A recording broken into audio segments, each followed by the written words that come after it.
കൂട്ടുകാരെ മിനീസ് കിച്ചണിലേക്ക് എല്ലാവർക്കും സ്വാഗതം. ഇന്ന് നല്ല ഹെൽത്തി ആയിട്ടുള്ള ബ്രേക്ക്ഫാസ്റ്റായിട്ടോ ഡിന്നറായിട്ടോ ഒക്കെ നമുക്ക് ഉപയോഗിക്കാൻ പറ്റുന്ന ഒരു റെസിപ്പിയാണ്. നമ്മുടെ അവലും കൊണ്ടാണ്, ഹെൽത്തിയാണ് കേട്ടോ. ഇത് അവലും കൊണ്ടൊരു അവൽ മസാലയുടെ റെസിപ്പിയാണ്. നമുക്ക് വീഡിയോയിലേക്ക് പോകുന്നതിന് മുമ്പ് വീഡിയോ കണ്ട് ഇഷ്ടപ്പെടുവാണ് ലൈക്ക് ചെയ്ത് ഷെയർ ചെയ്ത് കമൻറ്റ് ചെയ്ത് സബ്സ്ക്രൈബ് മറക്കലും കൂടിയിലേക്ക് പോകാം. നമ്മുടെ ഹെൽത്തി ആയിട്ട് നമുക്ക് പെട്ടെന്ന് ഉണ്ടാക്കാൻ പറ്റുന്ന ഒരു അവൽ മസാലയാണ് കേട്ടോ. നല്ല ടേസ്റ്റാണ്. അവൽ മസാലയുടെ റെസിപ്പിയാണ് കേട്ടോ. അത് ഇതുപോലെ ഒരു കപ്പ് എടുത്തിട്ടുണ്ട്. ഞാൻ അളന്നപ്പം ബാക്കി ഇതിലേക്ക് വീണതാണ് കേട്ടോ. അത് നമുക്കത് ഈ അരിപ്പയിലോട്ടൊന്നിടാം. നമുക്ക് മൊത്തത്തിൽ ഇതിലേക്ക് ഇട്ടിട്ട് പൈപ്പിൻ്റെ ചുവട്ടിലോട്ട് വെള്ളം വെച്ച് നമുക്കിതൊന്ന് കഴുകി വേറെ പാത്രത്തിൽ ഇടണ്ട, ഇതിനകത്ത് തന്നെ വെച്ച് കഴുകി വെള്ളം തോർത്തിയിട്ട് ഇതിലേക്ക് ഇടാം. ഇത് ഞാൻ കഴുകി എടുത്തിട്ടുണ്ട്. നമുക്കിത് ഈ പാത്രത്തിലേക്ക് കണ്ടോ ഇതുപോലെ ഒത്തിരി നേരം ഒന്നും കുതിർത്തൊന്നും വെക്കണ്ട. ഇങ്ങനെ നമ്മളൊന്ന് കഴുകിയെടുത്താൽ നമുക്കിതിലേക്ക് കുറച്ച് പച്ചക്കറി ഐറ്റങ്ങളൊക്കെ വേണം കേട്ടോ. ആദ്യമേ ഞാനൊരു മീഡിയം സൈസ് സവോള ചെറുതായിട്ട് ചോപ്പ് ചെയ്ത് വെച്ചിട്ടുണ്ട്. നമുക്കിതിലേക്ക് ഇടാം. ചെറിയൊരു ക്യാരറ്റ് ഇതിലേക്കിടാം. അതുപോലെ ഒരു കുക്കുംബറിൻ്റെ പകുതിയാണ്, അതും ഇതുപോലെ ചോപ്പ് ചെയ്തിട്ട് ഇനി ഒരു ചെറിയൊരു തക്കാളി കൂടെ ഇടാം. അതുപോലെ മല്ലിയില, കുറച്ച് മല്ലിയിലയും കൂടി ഇടാവേ. മല്ലിയില ഇഷ്ടമുണ്ടെങ്കിൽ അത് ഇട്ടാൽ മതി കേട്ടോ.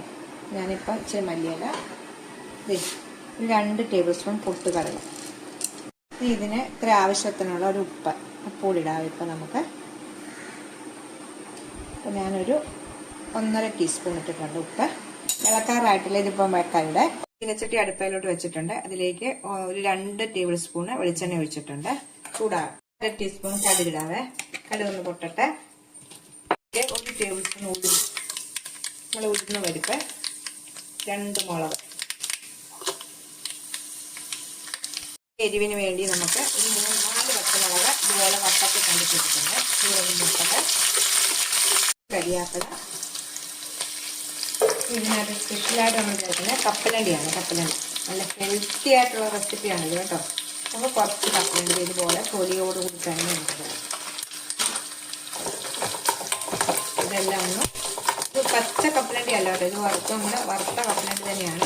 മൂത്ത് കിട്ടുന്നത് നമുക്ക് ഓഫ് ചെയ്യാം. തീ ഓഫ് ചെയ്യാതെ റെഡിയായിട്ട് നമുക്ക് തീ ഓഫ് ചെയ്യാതെ ചൂടോടുകൂടി തന്നെ ഇതിലേക്ക് ഒഴിക്കാം. നമ്മൾ വറുത്തുകൊണ്ട് വന്നേക്കുന്ന കപ്പലണ്ടിയും ഉഴുന്നും എല്ലാം ഇട്ട് കടുപിടിച്ചിരിക്കുന്നത് നമുക്ക് ഇതിലേക്ക് ഇടാം. ഈ സമയം നിങ്ങൾക്ക് കുരുമുളക് കൂടി വേണമെങ്കിൽ ചേർക്കാം. ഇതിപ്പം പച്ചമുളക് ഞാൻ ചേർത്തേക്കുന്നുണ്ട്, കുരുമുളക് ചേർത്തിട്ടില്ല കേട്ടോ. ലാസ്റ്റ് നമുക്ക് ഇനി 2 ഐറ്റം കൂടെ വേണം. ഒരു ചെറുനാരങ്ങയുടെ നീര് നമുക്കിങ്ങനെ ഒഴിക്കാം. ഒരു വലിയ നാരങ്ങയുടെ പകുതി എടുത്തിട്ടുണ്ട്. ഇനി നമുക്ക് ഒരു പിടി തേങ്ങ, ഒരു പിടി മതി കേട്ടോ. അത് ഇതുപോലെ ഒരു പിടി തേങ്ങ കൂടെ നമുക്കിതിനകത്ത് എല്ലാ സാധനങ്ങളും ചേർക്കണം. നല്ല പ്രോട്ടീൻ അടങ്ങിയ നല്ലൊരു ഹെൽത്തി റെസിപ്പിയാണ്, ബ്രേക്ക്ഫാസ്റ്റ് റെസിപ്പിയാണ് കേട്ടോ. ഇതിനകത്ത് നല്ല ശരിക്ക് എല്ലാം കൂടെ നല്ല രീതിയിൽ നമുക്കൊന്ന് മിക്സ് ചെയ്തെടുക്കാവേ.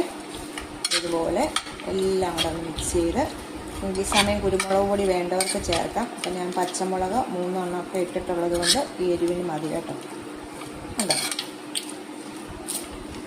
ഉണ്ടോ അപ്പം നമ്മളെല്ലാം മിക്സ് ചെയ്തിട്ടുണ്ട്. ഇത്രയേ ഉള്ളൂ. പെട്ടെന്ന് നമുക്ക് ഉണ്ടാക്കാവുന്ന റെസിപ്പിയാണ്.